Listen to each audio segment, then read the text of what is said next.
কড়াইতে তেল দাও, আঁচটা দাও জাল, এলাচ দারচিনি তেজপাতা দাও ভালোভাবে ঢাল।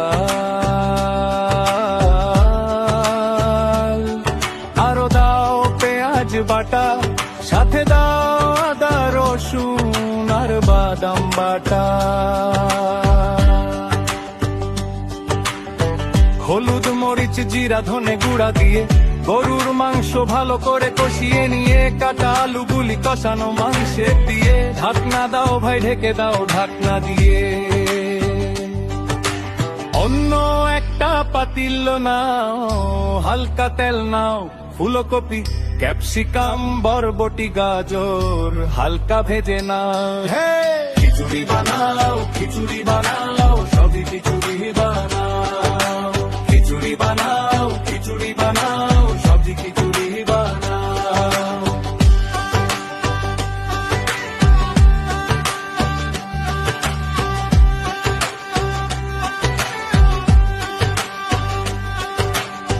পাতিলে তেল নিয়ে পেঁয়াজ দাও, সাথে পরিমাণ মতো গরম মশলা দাও, আদা রসুন বাটা দাও, চাল ডাল দাও, ভেজে যাও ভেজে যাও গন্ধ ছড়াও।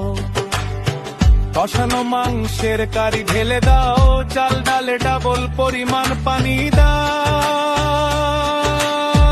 ঠান্ডা দিয়ে ঢেকে দাও, খিচুড়ির ঘ্রাণ নাও।